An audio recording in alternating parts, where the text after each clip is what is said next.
My name is Chris Wagner. Right now I'm currently an airline pilot, but I flew in the military, United States military, for about 25 years, about 32 total years in service.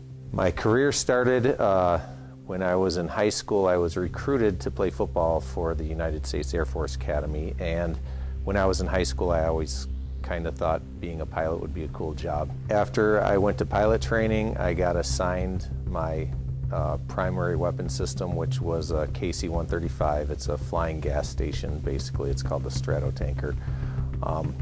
From there, I was originally based in Grand Forks, North Dakota. And from there, the mission of the tanker is to extend the force of the military. So we deploy everywhere. We drag, they call it drag, fighters and cargo planes all over the world and deploy in different locations to supply fuel for fighters and bombers in primary operations. My first deployment was to Saudi Arabia, where we were doing Southern Watch. At the time, the missions were called Southern Watch and Northern Watch. So we were flying in the AOR, it's called the Area of Responsibility, protecting, making sure that no violations were going on above or below the 38th parallel. That's what we had to protect. We would launch, refuel, usually fighters, and they would do, we'd refuel them before their strikes and then after their strikes. So pre-strike missions and post-strike missions. We'd refuel them, they'd go in and do their mission, and we'd just orbit there, and they'd come back, refuel, and then we'd both head on home. Most exciting mission, I was flying out of Qatar. From Qatar, it's a central location, so you can go through to Iraq, Syria, or you can go to Afghanistan. This happened to be in Afghanistan. The radios aren't very good there. It's very scratchy. It's hard to communicate.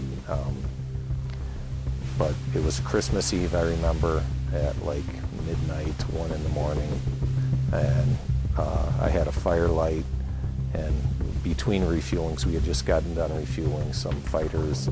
We were going to refuel some other fighters, and Afghanistan is very mountainous terrain. So we had a firelight, and we decided, I decided I was the instructor to, instead of fly 3 hours back home, Kandahar was about 150 miles away, so I diverted into there.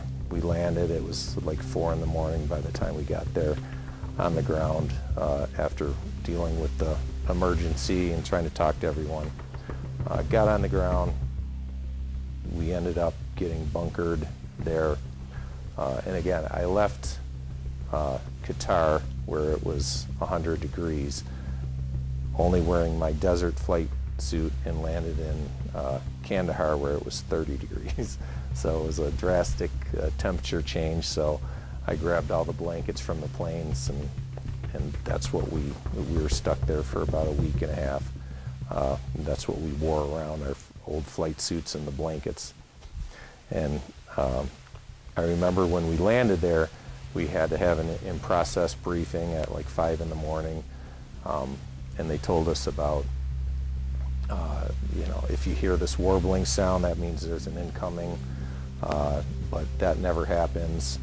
And then they gave us our rooms, and at 6 in the morning, just as we were about to fall asleep, we heard the warbling sound, and we had to jump under our beds and then go find shelter. So that was one of my more interesting missions.